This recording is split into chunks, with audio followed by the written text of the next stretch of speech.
Hi, I'm Carrie Smith. And I'm Emma Skip, and welcome to It's a Death Sentence. This is a podcast that takes a lighter look at the heavier things. So, if you want some of this... So somebody could have been dead for a week and ended up with you. Or maybe longer, and somebody might have said, oh, there's a really bad smell. Or... A little bit of this. I haven't got a tissue. I'll get you one. You got one. And plenty of this. So original. Fucking hell. Then this is the show for you. Because life, it's a death sentence.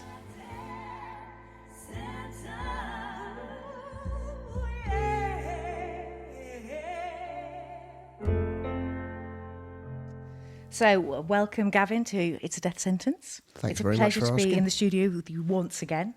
I've had the pleasure of knowing you for over 20 years. It's probably longer, isn't it? It's longer than I thought it was, It really is. It really is. You've had an amazing career. Incredibly impressive. You and I were first introduced by... Do you remember how we were introduced? Go on, remind me. Actually, a mutual friend who's sadly no longer with us, and that was Rob from Kerrang. Oh, right, okay. Yeah, so that's how we got to know each other. Right, oh, of course. Yeah, so that is a long time ago. Yeah. But I think, excuse me, our listeners will be interested to know that we're not in the company of just one amazing record producer today, but two, because we're here at Vader Studio, so we'll give Matt Terry a shout out. I don't know if he's going to say hello over the mic or not. Hey, Matt. He's definitely not going to. He's gone silent. It seems fitting that we should give Matt a shout out as well as yourself. Just because we've got two music moguls in the space. But we're not here today to talk to you about music, so this will be the second time I've interviewed you, but this is a very different setup. But Carrie? So Gav, you are an acclaimed multi-platinum, 2-time producer of the year and studio of the year. And I know that you've recently launched Magic Carpet Recordings, is that right? Magic Garden, but yep, Magic Garden, absolutely. not Magic right, don't worry. Well, now you've said that, I'll consider changing the name. I think you should. Well, it's actually really this good. carpet earlier. And this is a very magic carpet. Magic Garden Recordings. I wrote it down as well because I knew I'd get it wrong. And that's an independent label, is it? Yes, it is, yeah. Okay. We're working with Warner's, but it's essentially independent. We're trying to bring that spirit to it, yes. Brilliant. And again, I think for our listeners, just to put you in the picture, Gav has worked with the likes of Robert Plant, Led Zeppelin, Elvis Presley Estate, Duane Eddy Estate, Paolo Nutini, The Twang, The Cult, Ocean Colour Scene, Tony Christie, who you're working with at the moment, I believe, Jimmy Sullivan, Kirsty McCall, Elvis Costello, Niz Loppy, which randomly I went to school with Niz Loppy. They were the year above me at Trinity. They're from round here, aren't they? Somewhere? Leamington, yeah, not far away. And as if that's not enough, you've got music that's featured in lots of adverts and film productions like Austin Powers, Twilight, American Horror Story, Gangs of London and Peaky Blinders. Yeah. Well, the people I work with certainly have, which is brilliant. I mean, you make my career look very dull. I don't think that when you're sat with somebody... I bet you go out more than I do. Probably not. I don't think your career's dull.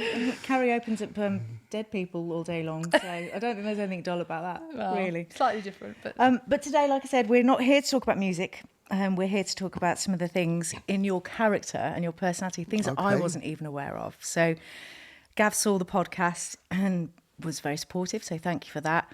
But reached out and we got talking, and you told me recently that you have, and I quote, the dubious gift of clairvoyancy since you were a kid. Yes. Yeah, I mean, as I did say to you, I mean, I'm sure a lot of people will probably think that I'm certifiable after this this podcast, but I don't really care. I've had a very interesting life and a lot of unexplainable events, and I will be very happy to talk to you about that stuff. So Emma. would you share with us when this gift appeared to you? All right, I'll do my best.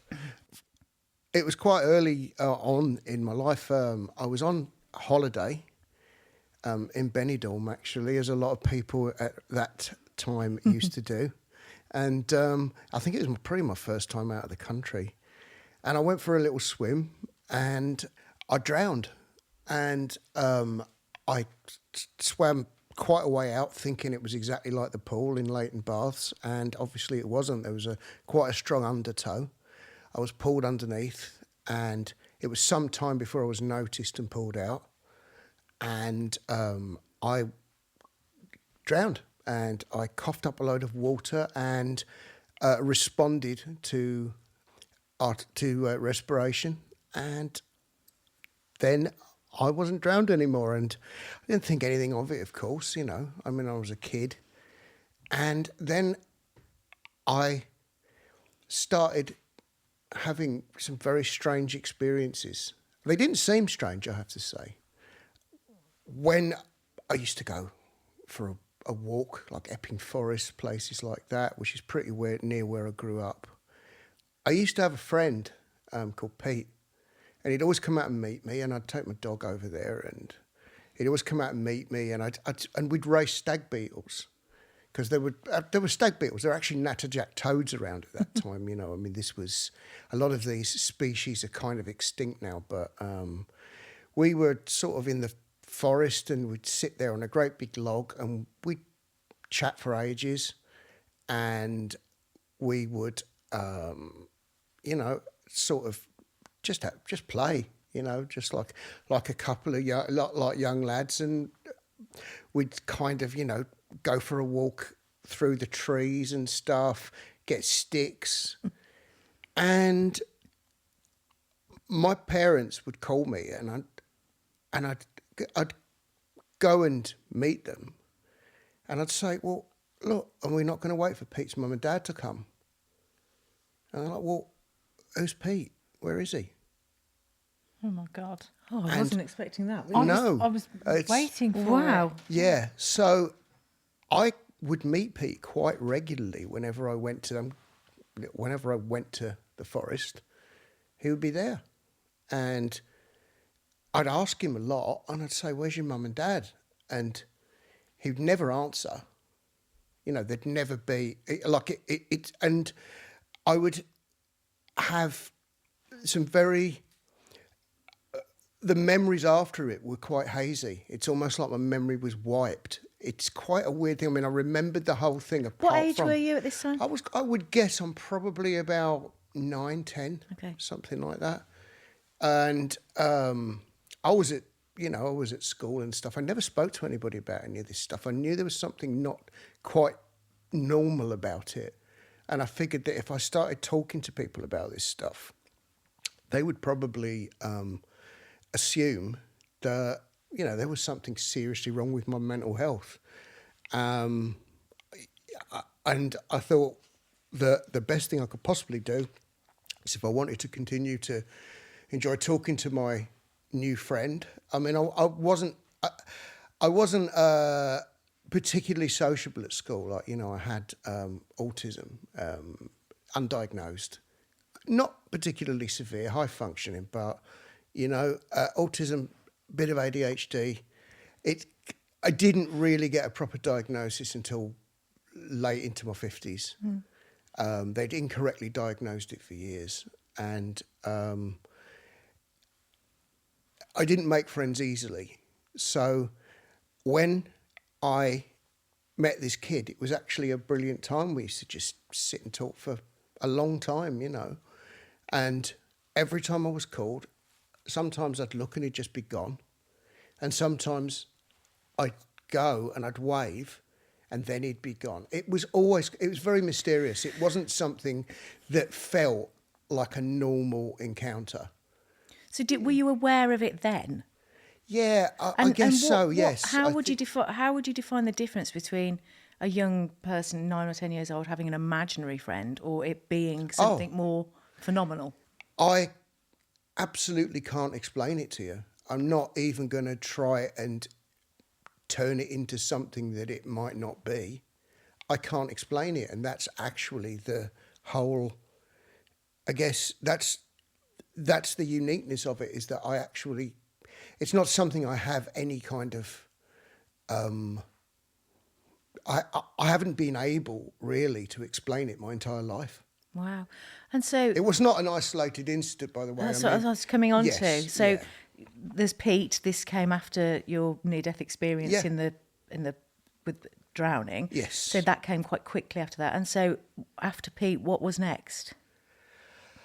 Well, after that, I mean, there was a long layoff. I mean, it was my teens, and I kind of really didn't think about it too much, I was busy growing up, and, I was busy kind of learning to play the guitar, discovering that eventually I really wanted a career in music and all of that stuff. And that kind of took precedence for a really long time. And later in life is when things really started to get quite intense with this stuff. I'd just know things before they would happen. There was quite like you'd look at something and you just go, "Ugh, I just know what's going to happen." And I'd know details about people that they hadn't told me, things that they couldn't know. I'm not going to say what any of them are, but sometimes they'd be talking to me and they'd say something. I'm like, well, that's really specific. And I just knew it. And it wasn't that I was trying to cultivate any of this stuff. It was kind of... But was it unwelcome at any time, or was it just something you accepted? I had a lot of... How can I put it without sounding like the men from the butterfly nets might be here any minute? I did have a lot of chatter in my head, shall we say. It was a little bit like... But could you attribute that now to what we're talking about? That chatter again could have been a number of things, couldn't it? Yes, of course. And I this is why I'm not going to attempt to force the point that there is anything special about me. That is not what I'm trying to do. I'm here basically to just say what happened. Yeah. And the fact that I actually can't apply logic to it and explain it in any way. And I'm not going to try to do that. And is this something that still happens in your life? Yeah, regularly? Yes, it is. And do you have somebody that you confide in? Do you talk to anybody about it other than doing this now? Is it something that we briefly spoke outside and I said, this is an element about you that I've never known? Oh, right, yes. Is there anybody in your life that you've, confided in about this? Yes, of course. I mean, it's not, as I say, it's not the sort of thing you can bring up easily. And it's not dinner party fodder, is it? And it's not something, to be honest with you, it's absolutely not the sort of thing that comes up a lot in my job or anything like that. And I'm not one of these people who rams things down people's throats, and I don't particularly want anybody to think there's anything really that I'm trying to say that there's anything particularly special about what's happening to me, but it is unusual. I mean, a lot of people, if you say this to anybody, which I am currently obviously doing to an awful lot of people as a public, in public, but I'm past caring, basically. I mean, I function perfectly well. I'm really happy with where I am in my life, and I love my job, and I love, my family and my partner, and I feel good about saying that, this is quite an unusual thing, really. So and I'm quite happy unusual to say that because, it's. But yes, I can. I do hear voices sometimes. So, but it's not like that. It's not continuous. Like it's not. They don't like. Obviously, I'm not talking about the type of voices that are going to get you. Well, no, nothing like that. No. I just seem to just know stuff. So, do you think if you know what I mean? Is there a difference in what we're talking about here? So, when we talk about clairvoyancy, that's sort of having messages come to you or knowing something about somebody who's present and living. Have you ever had the experience where there's been messages that come to you or, voices, the chatter, whatever we're going to call it, where you can't attribute it to a person? It's just there. And has it ever been the case that it's actually been somebody who's no longer with us? Yeah, see, this is another thing that might be difficult to try and explain without sounding nuts, but I have distinct voices. And it's interestingly that it's audible believe, rather than visual. I believe that, yes, it's audible. Yeah. It's not visual. That's so interesting. I believe a lot of people would attribute this stuff to spirit guides. There are specific voices. The voices are signalled by particular physical sensations. I will get a tingle in a certain part of my body, or I'll get an itch in a certain place, and I'll know who it will be. And I ask questions.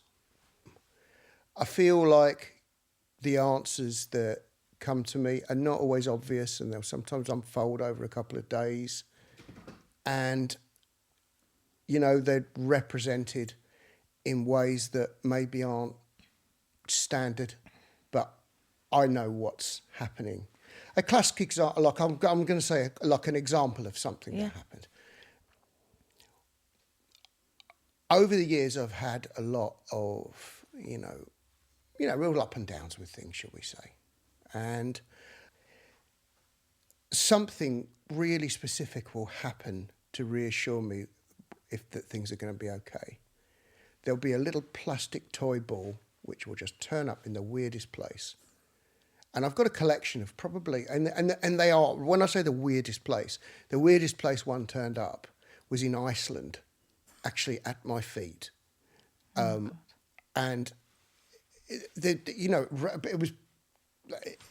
was, I was staying on an actual farm, and one of these little balls was just there. I mean, like these things, I've probably got about, I haven't kept them all, but there's probably about 30, I would imagine. And they always look the same? Yeah, they're exactly the same. They're all different colours, but they will just turn up whenever I'm in a period of questioning or anything like that. Does that represent anything to you, the toy ball? I would imagine it's a childlike presence. You know, I mean, I have no idea who it is, but I feel like it's protective. Do you think it's Pete? It certainly is something I've considered. I mean, I'm not going to say that, you know, as I say, I can't explain this stuff, and I'm not going to try, basically. I think the fact that I'm on here talking about it baffles me as much as it's probably going to baffle you or anyone else who hears it. It's quite a strange thing. And, you know, people are entitled to believe whatever they want, but you can't deny a feeling. You can't deny what feels like a message of protection or reassurance from an external source. It's interesting that it's positive. Yes, so you've never had an experience that's been negative? No, I never have. You know, I know some people say that they have, and that there is quite a lot of documentary evidence of people who, you know, have had real trouble with that type of stuff. But I never have at all. It's always been protective, reassuring, from a good, light, warm place. It feels like it's coming from somewhere positive. That's nice. Yeah. It's nice and reassuring, isn't it? Yes. When you think about sort of death, can you remember what your first experience of death was? First time you ever experienced it yourself? The first time I experienced death was, I was probably about 12 and my granddad died. We all used to live in the same house. And my granddad, you know, was a massively formative influence. He was a really interesting guy. You know, he was kind of in a circus, and he was a fascinating guy. He was a circus strongman kind of. And he used to do all these kind of tricks, like picking up a Chesterfield settee with his teeth and spinning it around and stuff like that. You know, you'd hear all these fascinating stories about him. He was kind of this almost mythological sort of creature, you know, like he sort of knew the Cray twins, and he had all this really incredible history. And everyone used to speak about him quite, you know, it was a mixed, you know, a mixed bag of responses people had about him. But he was he took up a lot of space, you know. And is there any connection there with the fact he was circus and the balls that appear? There's a lot. There's a question mark there, surely. This is another thing. As I say, the deeper the rabbit hole, the more interesting the rabbits. So quite possibly something I'd considered. Yeah. Yeah. But as I say, I'm not really here to ram any kind of point home. All I'm here to is talk about all the weird stuff that's happened to me over the years. Absolutely fascinating. It really is. How did you cope with your granddad's loss? Yeah, well, my granddad was full of life. He was in the merchant navy, and he had a lot of stories, and he sailed all around the world and done all this stuff. I used to talk to him for hours, and he had a phenomenal wealth of knowledge about history, and he's a huge character. And then he just wasn't there anymore. I think somebody told me at school and I had to be brought home. Yeah. And my mum said, do you want to go and have a look at him? And did you? And he was upstairs, he's in his room, and somebody had come round and they'd done him up in his best suit, which was one of those George Raft gangster sort of things with stripes on. And he'd lost an eye. He had he was a really handsome guy. He was a bit like Don Draper from Mad Men or something, or Kerouac. He had that kind of classic chiselled sort of 20s, 30s kind of look about him with a great bone structure. And he had this kind of sort of double-breasted chalk pinstripe suit on, and he was lying kind of in state in his room. And I saw his face and I just thought, you're not there anymore. You've gone somewhere else. And it just felt like I'd been brought in to see him, but all I was looking at was this shell. And all the clocks stopped in the house. That's a thing. Yeah. We've read about that There before. were 4 clocks in the house and they all stopped in exactly the time that he died. Yeah. So this brings us really, really nicely on to the next question, which is, what do you personally think happens when we die? Okay, that's really interesting because I've made quite a study of quantum physics as well. I'm really interested in the many worlds theory. Like, if we die here, do we die everywhere? Mm-hmm. Are we actually... This is the sort of string theory again. Yeah. What reality are we in? Is this like kind of, I don't know, Earth season 5, episode 2? Are we being controlled by I'm joking here, by the way. This is not... this is not... But, it begs the question. And I think we should be questioning it. It begs the question, what the fuck is happening, right? Because nobody really knows. You can say anything you like, but essentially... we also exist and don't exist, the Schrodinger's cat thing and all that. It is quite I've gone into it quite deeply, and there is, the band Eels. His dad was Hugh Everett, and he did all his experiments, and he made a lot of progress in this area. He did it by refracting light to work out that the possibilities that stem from one shaft of light through a prism split infinitely, and then each has its own trajectory. And then when it gets to the end of that, there's another one, and it just keeps going. Like when you look in mirrors and the reflection is infinite, so are the infinite possibilities of slightly different outcomes. Because all energy is just energy. So it never dies, it never really leaves, it never disintegrates. So it just keeps going.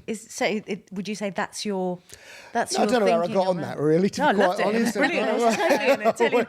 But is that your personal belief? Is that we can't answer it. We can't answer. I really don't know, but what I would like to think happens is that you pick what you want to do when you come here.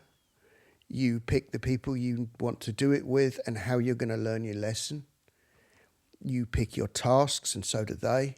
You make an agreement that at the end of it, you will get through your tasks so that you can move on to whatever level is next. And hopefully you'll get through things until you've all learned all the things you need to learn. And that is what I hope happens. I think that would be really neat and a really interesting way of rounding up this. It's a type of reincarnation of sorts. Yeah. Yeah, but also, where is the line between physics, between magic, between life after death, between pragmatism, between acceptance between religion. Where's the line? It's all the same thing, essentially. We're all just carbon. So all of this stuff, because we are constructs, it's why something like magic can actually in some form exist through our will and through our desire to make things happen. Is it real? Are angels real, or are they constructs to help us through our life? Are spirit guides real, or are they constructs or guides for us to get through our life in a form we can understand, and we're drawing on energy around us in the concentric circles that we're in? I think you've just made it very palatable for everyone. Yeah. What's it about, But where's the line is the important thing. Like, where's the line between somebody in the White House who is changing reality for millions of people, basically chasing money, and the witch doctor in a tribal location in Ghana who performs a ceremony and miraculously the person in front of him gets better? It's healed, yeah. Yeah, exactly. And why is somebody with mental illness accepted as a shaman in one culture and locked up and medicated in another? Yeah. It's the same person in a different culture. Yeah. So the line is the thing I'm interested in, And I find that everything that you experience and all the things can be tools, Tarot can be a tool. Divination with rods or crystals or anything else, it's a tool. Reiki to channel energy and heal someone is a tool. And let's face it, they're far older than modern medicine. Some of these practices are millennia old, and some were destroyed in huge fires, which probably would have advanced mankind by some amount. I mean, we have come a long way since. But, the first light bulb was long before Edison. And it is quite telling that a lot of history has been, without trying to sound like a conspiracy nut again, it's quite telling that a lot of history has actually been rewritten. And that to suit an agenda. Yeah. And there were lost books of the Bible, for instance, which is one of the versions that were found in a dumpster in Egypt some time ago and carbon dated to be authentic. I'd love to see them. It'd be really interesting. Who knows what's in there? I mean, I think it's quite interesting to contemplate what could have been in that, in those books, and why they were hidden for centuries. When it comes to sort of religion, do you believe in God, or I know you've sort of got your gift of... Well, it's something that's happened, I guess, to me, if you can call it a gift sometimes. It feels like one, and sometimes it really doesn't. But what I can say is I believe there's something, whether it's us, whether we're, I want to be my own God, And if you can worship yourself to the point where you care enough about yourself to change the 25 feet around you for the better, that's everything, isn't it? Yeah, that's pretty awesome. It really is. So, coming back to your gift, are we calling it a gift? Do you feel it's ahead? Is it a blessing to you? I don't know what the hell it is, so could you? We'll call it a gift for now. Yes. Have you ever been to a medium, for example? Have you ever experienced somebody else with this type of gift? And what's your experience been there? Because it's so mixed. The response we get with this question, it's so mixed. Lots of people telling us that they feel there's a lot of charlatans out there that will, sort of prey upon your vulnerability when you're in grief, etc. Undoubtedly. But what's been your personal experience? People are desperate. People don't have any money, and some people genuinely believe that what they're doing is the real thing. And I don't even know if a real thing exists. All I've been talking about the whole time I've been here is a perception.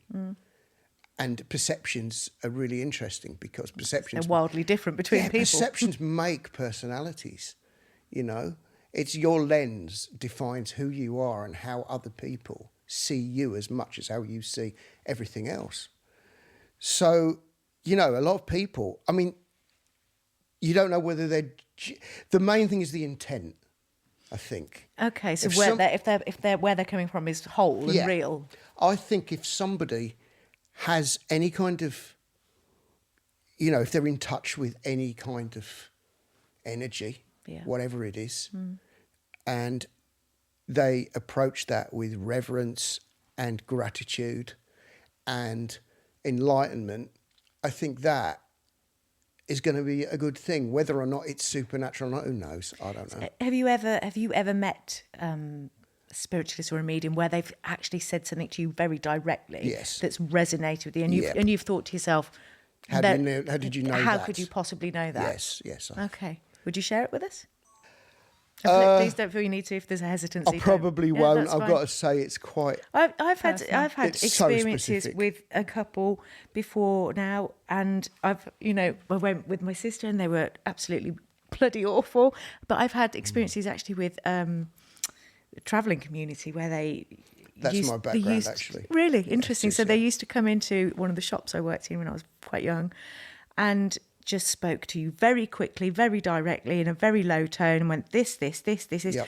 And I used to stand there like, agog, absolutely amazed, because he'd say, don't worry about your mum's feet, blah, blah, blah. She'd just been diagnosed with MS. You've got a blue car, you've got a younger sister, and you've got this. And they just loads of tiny pieces of quite specific information. And I used to get the till receipt and just try and write it all down because it was so fascinating. So from a personal point of view, I think my dad used to say, why is it different that somebody should be able to have that as a gift as to say somebody being able to play the piano by ear? It is a phenomena that we cannot possibly explain. So I think where I sit with it personally is that I think it's just as plausible as anything else in the world. What about you, Kerry? Yeah, I think I'm pretty much on the fence with it. I don't want to discount it. Me too. But I don't know if I've ever experienced it enough to believe it myself. You probably need a personal experience of it. Maybe. I would be interested in having one, but I find it interesting that your gift allows you to hear things, and obviously your business is music. That's exactly what I thought earlier, rather than vision. So some people bizarre, isn't it? I've watched people connect to something outside themselves when they play instruments. You can almost see the energy around them. It's like a transcendence. Well, they kind of sometimes people turn from this incredibly shy, shuffling, kind of awkward human being to this fount of energy that comes from what seems to be absolutely nowhere. They're connecting to something. And I think if that's something that is prevalent in all the arts, I think somewhere, it's not all study. I have a friend, and she had never drawn anything really seriously in her life. And then she did an ayahuasca ritual, and when she came back, she started drawing, and it's absolutely phenomenal, almost right like from the off. Like an unlocking of that part of the brain. It just unlocked something there that had obviously been dormant for many years. It's latent. The ability is just sitting there. And I will send you a link later. Please do, yeah. But she started drawing, and the realism is astonishing. It really is. You look at it and you're just like, that just looks like exactly like what she's drawing. She doesn't copy from things. It's just like, bash. So that experience unlocked that skill, Yeah. just like your experience unlocked your ability. Yeah. Whatever the catalyst is, who knows? I mean, it could well have unlocked the music thing too. It could have unlocked anything. Yeah. I mean, what I'm saying is I think that an extreme experience of some sort probably awakens chemicals in the brain that allow you to see things that maybe other people don't really have. So it's quite a biological viewpoint. Oh, yeah. Yeah. It could do. Or even it might give you a perspective that other people don't have, which could also explain a lot too. Yeah. And whether or not somebody would say it was delusion, who cares? I don't care. And what I really about, I don't. mean, this is really off the cuff now, but just because I'm interested, but how do you feel about dreaming? Do you think that we're presented with situations in our subconscious in dreaming that could also be in keeping with this? Well, a psychiatrist would say that we're every character in our dream anyway, and that whatever scenarios are played out in our dreams are relevant to our experiences and relevant to our outlook and also to situations that we're trying to deal with. But when somebody external comes into your dream that means something to you and has an animus, if you like, something that's, something that doesn't feel like it belongs in you, in your perception, in your dream, it feels external. There's a visitation, if you like. A lot of people talk about that stuff happening. So I didn't actually steal the yacht that I dreamt about last week. Is that You what you're might saying? still. I reckon it's parked on the canal. We should probably check. I mean, there was a dead body on it. Oh, okay. And yeah. also, I looked Was that a prop for this at the podcast? photograph, and when I tipped the photograph up, he opened his eyes, and I woke up thinking, "Oh, well, I wasn't really expecting that from last night." Very interesting. It seems like a silly question, really, but I was going to ask you that if it was all to end tomorrow and you had more time, is there anything you'd want to achieve? But you seem like you've achieved so much. I've always got loads more I want to achieve. I mean, I feel like I honestly feel like I'm just scratching the surface. I mean, you could take over the world. I hope That so. that could That'd be the great. next thing.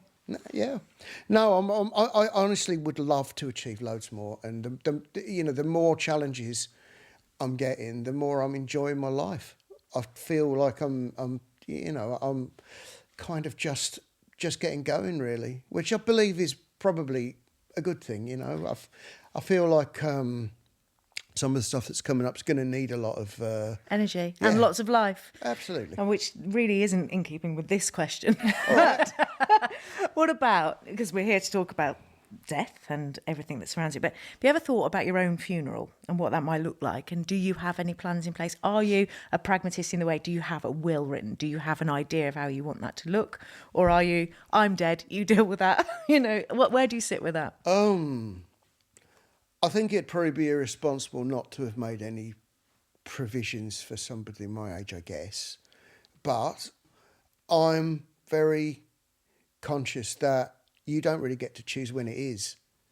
So if it's tomorrow, then today better be a good one. If that makes sense. Absolutely. Yeah. And cremation or burial, have you got any feelings strongly towards either? No, I'm not going to be there. I think it's more for the other people that are left behind to deal with it, unfortunately, for them. What anybody feels comfortable with, look, I'm down with it. I'm not, as I say, I don't really have a vote, I guess. I'm probably the only person there who wouldn't have a vote in that. So. Surely you've got to have an epic playlist, though, for your funeral. If somebody wants to make one, I'd love to hear it now, actually. Yeah, So, you could have a living funeral. Yeah, we were just Louise, who talking you've just about met, yeah, That she could sort do of- that. Yeah.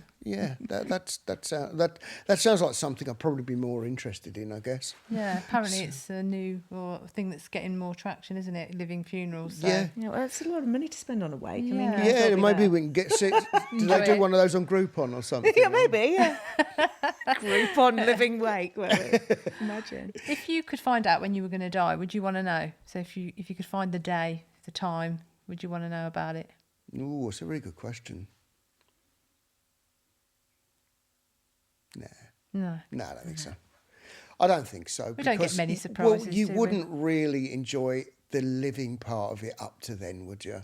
And everybody would surely notice you just going out and hugging strangers. And, Telling everyone you love them. yeah, exactly. Yeah. The idea is to Why have do you that. taken up being a nudist? I always fancied it. Well, the idea, of course, is to try and do that while you're alive. Is behave like it's your last. Well, it's easier said than Week. done, though, Of isn't it? I course it wonder is. whether if we did know when our number was up, would we behave differently? There's that saying, isn't there? Life happens while you're making plans. Yeah, So, we should absolutely. maybe. I've watched loads of people in this business. I mean, this business isn't known for its longevity. You get a lot of people with problems with substance abuse and people who kind of really, sometimes you just look at them and you think, I don't know if you carry on like this is not going to last very long for you. And sometimes you're right, and sometimes they turn it around. Do you think there's a link between those creative types and substance abuse and alcohol abuse? And because, I mean, we'll, lots of people sat in this room and just outside of this room, we have moved in these circles. Well, it's an endless craving for dopamine for a lot of people. It's why there's such a high percentage of neurodivergent people in the arts. People with ADHD crave dopamine. It's one of the chief causes of your brain not functioning in a traditional way. And there are obviously traumas that people experience that make that even more severe as they get older. It can be a bit of a superpower sometimes, and sometimes it's a bloody nightmare. But having said that, the dopamine, not addiction, but the craving of brain stimulation is something that I think a lot of creatives, they wouldn't be creatives, I guess, if they didn't have a bit of that, some of them. Some of them are very analytic and mathematical about what they do, and they plan everything, and they have these kind of achievement charts, and they will methodically go through everything, and they will use their talent to achieve what they need to achieve. And some people are just fireworks, and they just take off and explode everywhere. And as a result of that, I mean, sometimes they will be the people who are last out of the bar and the people who are ringing their dealers every 4 hours. And you see a lot of that because people are craving chemicals, which is why they picked up a musical instrument in the first place, or get this enormous rush from going out on stage in front of thousands of people. So I think there's a link, definitely. What about fear? So while we're talking about human emotion, fear, for a lot of people, when we think about death, people are fearful. Yeah. And they're fearful because they don't want to lose the people they've loved. But how do you feel about it? Some people are scared because they've believed their entire life that there's another thing at the end of it afterwards. And they're scared there's not going to be that. And some people are scared that it's going to be different. And, that what if it's true? And it's not what I thought it was. It's just end, finish. Yeah. So... Are you frightened yourself of death? No. Not at all? I'm not. No. I've been through some stuff that has actually made death feel quite palatable. So, and I don't say that lightly, that's actually true, So I am incredibly happy and have been for some time these days.